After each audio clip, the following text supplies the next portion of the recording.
Last time ಕೂಡ ತುಂಬಾ ಚೆನ್ನಾಗಿ ನಡೀತು. ನಾವು ಸೆಮೀಸ್ ವರೆಗೂ ಬಂದಿದ್ವು. ಈ ಸರಿ ನಮ್ಮ ಟೀಮ್ ಸ್ವಲ್ಪ ಏನೋ ತೊಂದರೆ ಆಗಿ ಸ್ವಲ್ಪ ಮಿಸ್ ಆಗಿದೆ. ಬಟ್ ಸ್ಟ್ರೈಟ್ ಫೈಟ್ ಅಂತ ಕೊಟ್ಟಿದೀವಿ. ತುಂಬಾ ಚೆನ್ನಾಗಿದೆ. ನಮಗೆ ಕಾಂಪಿಟೇಷನ್ ಮಾಡೋದು ಬೇಡ. ನಮಗೆ ಮುಖ್ಯವಾಗಿ ನಾವು ಗೆಲ್ಲಕ್ಕಿಂತ ಹೆಚ್ಚಾಗಿ ಕ್ರಿಕೆಟ್ ಗೆಲ್ಲದೆ ಮುಖ್ಯ. ನಾವೆಲ್ಲ ಸೇರಿ ಕ್ರಿಕೆಟ್ ಗೆಲ್ಲಿಸ್ತಾ ಇದೀವಿ, ನಾವು ಗೆಲ್ತಾ ಇಲ್ಲ. ಇದು ನಮ್ಮ ಟೀಮ್. ಒಟ್ನಲ್ಲಿ ಏನೇ ಆಗ್ಲಿ ಕ್ರಿಕೆಟ್ ಇರೋ ಕ್ರೇಜ್ ಅಂತೂ ಕಡಿಮೆ ಆಗಲ್ಲ. ಯಾವ ಕಾರಣಕ್ಕೂ ಕಡಿಮೆ ಆಗಲ್ಲ. ಅದು ಯಾವ್ದು ನಮಗೆ ನಾನೇ ಹೈಯೆಸ್ಟ್ ಸೀನಿಯರ್ ಇರೋದು ಆಡ್ತಾ ಇರೋದು.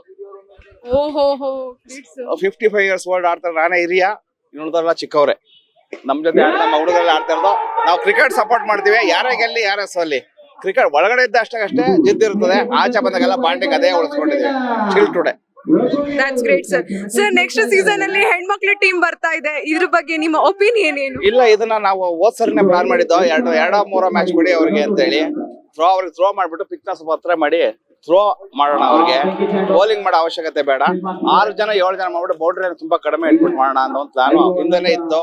ಬಟ್ ಅದನ್ನ ಇವಾಗ ಆಗಿದೆ. ನೆಕ್ಸ್ಟ್ ಇಯರ್ ಮಾಡ್ತೀವಿ ಮೇಡಮ್. ಅದನ್ನು ಅವ್ರಿಗೂ ಅವಕಾಶ ಸಿಗ್ಲಿ. ಯಾರು ಹೆಣ್ಮಕ್ಳ ಕಪ್ ಹೊಡೆದಲ್ವಾ, ಅದಾದ್ಮೇಲೆ ನಾವು ಬೆಂಗಳೂರು ಹೊಡೆದಿದ್ದು. ಹಾಗಾಗಿ ಅವ್ರಿಗೂ ಒಂದು ಚಾನ್ಸ್ ಕೊಡೋಣ, ಮಕ್ಳಿಗೂ ಕೊಡೋಣ ಅನ್ನೋ ಒಂದಿದೆ. ಆಮೇಲೆ ಸೀನಿಯರ್ ಸಿಟಿಜನ್ ಮಾಡ್ಬೇಕು ಅನ್ನೋದಿದೆ.